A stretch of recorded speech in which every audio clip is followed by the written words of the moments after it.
स्वागत। आज हम शैड हेल्मस्टेटर की किताब what to say when you talk to yourself पर आधारित कुछ दिलचस्प जानकारियों पर बात करेंगे। ये सब इस बारे में है कि हम खुद से कैसे बात करते हैं, मतलब सेल्फ टॉक, और ये हमारी जिंदगी पर कितना गहरा असर डालती है। हमारे पास इस किताब के मुख्य विचारों का एक निचोड़ है और आज हम यही समझने की कोशिश करेंगे कि हमारी ये अंदरूनी बातचीत काम कैसे करती है और क्या इसे बेहतर बनाया जा सकता है। तो चलिए शुरू करते हैं। बिल्कुल। किताब का जो मूल आइडिया है वो ये है कि हमारी जिंदगी एक तरह की मानसिक प्रोग्रामिंग से चलती है। मतलब बचपन से हम खुद से बात करने के जो तरीके सीखते हैं ना, वो पैटर्न बन जाते हैं और यही प्रोग्रामिंग तय करती है कि हम क्या मानते हैं। और जैसा हमारा विश्वास होता है वैसा ही नजरिया बनता है, वैसी भावनाएं आती हैं और फिर आखिर में हम काम भी वैसा ही करते हैं। ये पूरी चेन रिएक्शन की तरह है, आप समझ रहे हैं? हाँ, समझ रही हूँ। और यही बात थोड़ी और दिलचस्प हो जाती है। किताब में सेल्फ टॉक के 5 स्तर बताए गए। पहला है नकारात्मक स्वीकृति, जैसे सोचना मैं ये नहीं कर सकता। दूसरा है जरूरत मानना, मुझे ये करना चाहिए। तीसरा है बदलने का फैसला, मतलब मैं अब ऐसा नहीं करूंगा। चौथा है बेहतर मैं, यानी मैं ऐसा हूं। और पांचवां वो है सार्वभौमिक पुष्टि, जैसे जिंदगी ऐसी है। ये थोड़ा क्या कहते हैं, बड़ा नजरिया है। सोचने वाली बात है कि हम में से ज्यादातर लोग अनजाने में ही लेवल 1 और 2 में अटके रहते हैं ना, बिना ये समझे कि ये सिर्फ आदतें हैं जिन्हें बदला जा सकता है। स्रोत कहते हैं कि शुरुआत में लेवल 3 और 4 पे फोकस करना चाहिए। हाँ, बिल्कुल। क्योंकि ये हमारे अवचेतन मन को सीधा और मजबूत संदेश देते हैं। अच्छा। रीवायर करती है। इसे ऐसे समझें जैसे दिमाग में पुरानी नकारात्मक सोच की पगडंडी को छोड़कर एक नई, ज्यादा सकारात्मक राह बनाना। अच्छा। हाँ, स्टडीज बताती हैं कि आशावादी सोच अपनाने से दिमाग के बाएं प्रीफ्रंटल कॉर्टेक्स में हलचल और विकास बढ़ता है। यह हिस्सा हमारी पॉजिटिव भावनाओं और लक्ष्य पाने वाले व्यवहार से जुड़ा है।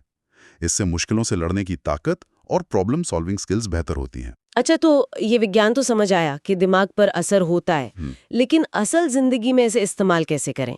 किताब में क्या तरीके बताए गए हैं? हाँ, किताब में कई प्रैक्टिकल तरीके हैं, जैसे मन ही मन में खुद से बात करना, जोर से अच्छी बातें दोहराना जिसे सेल्फ स्पीकिंग कहते हैं, खुद से सवाल जवाब करना, और हाँ, अच्छी बातों को लिखना, खासकर वर्तमान काल में ये सेल्फ राइटिंग है।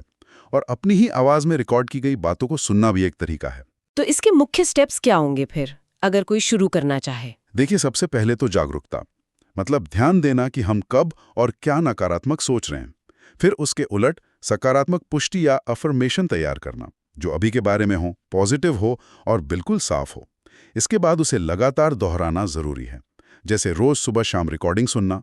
और आखिर में जब भी कोई नेगेटिव ख्याल आए उसे तुरंत बदलकर पॉजिटिव बोलना या सोचना, रियल टाइम में। कुछ उदाहरण दे सकते हैं असरदार पुष्टि के जो काम करें? जरूर। जैसे मैं अनुशासित हूँ, या मैं अपने लक्ष्यों पर कायम रहता हूँ, या फिर मेरी याददाश्त बहुत अच्छी है। ऐसे किताब का सुझाव है कि एक मजबूत रूटीन के लिए करीब 12 ऐसी निजी बातें तैयार करनी चाहिए। और आपने कहा था कि स्रोतों में कुछ असल जिंदगी के उदाहरण भी हैं, जैसे रेडिट यूजर्स के अनुभव। हाँ, ये दिलचस्प है। कुछ लोगों ने शेयर किया कि कैसे ये किताब और ये रिकॉर्डेड टेप्स ने वाकई उनकी जिंदगी में बदलाव लाने में मदद की। एक यूजर ने बताया कि कैसे टेप्स उन्हें एक मुश्किल दौर से निकलने में सहारा दे रहे थे। एक और यूजर ने रोज 2 बार जोर से पढ़ने पर जोर दिया, जिसमें मजबूत, साफ और वर्तमान काल के शब्दों का इस्तेमाल हो। तो इससे पता चलता है कि अपनी जरूरत के हिसाब से बातें बनाना और लगातार प्रैक्टिस करना ये कितना जरूरी है। लेकिन एक सवाल मन में आता है, क्या ये सिर्फ पॉजिटिव सोचने या प्लेसिबो असर जैसा नहीं है? मतलब क्या स्रोत इस बात पर कुछ कहते हैं कि ये सिर्फ उम्मीद की वजह से काम कर रहा है या वाकई प्रोग्रामिंग बदल रही है? हाँ, ये अच्छा सवाल है। देखिए, स्रोत बताते हैं कि ये सिर्फ ऊपरी तौर पर अच्छा सोचना नहीं है, क्योंकि ये तरीका खास तौर पर वर्तमान काल और सीधी भाषा का इस्तेमाल करता है। ये सीधे हमारे अवचेतन मन पर असर डालता है, वो हिस्सा जो हमारी आदतों और गहरे विश्वासों को कंट्रोल करता है। लगातार अभ्यास से, जैसा हमने कहा, दिमाग में सचमुच नए न्यूरल पाथवे बनते हैं। अच्छा, तो ये दिमागी स्तर पर बदलाव है। बिल्कुल। तो ये सिर्फ उम्मीद नहीं, बल्कि दिमाग को धीरे धीरे बदलने का प्रोसेस है। ये अंदर से होने वाला गहरा टिकाऊ बदलाव है, ना कि कोई फटाफट वाला नुस्खा। तो कुल मिलाकर बात यह है कि हमारी अंदरूनी बातचीत हमारी हकीकत बनाती है एक तरह से। बिल्कुल।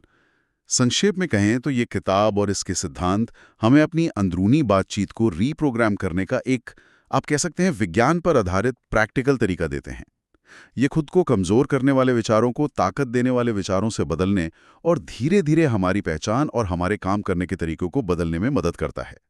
और अगर हम इसे बड़ी तस्वीर से जोड़ें तो ये एक अहम सवाल खड़ा करता है, आज ऐसा कौन सा एक छोटा नकारात्मक विचार है जिससे श्रोता एक ज्यादा सशक्त कथन से बदलने की शुरुआत कर सकता है?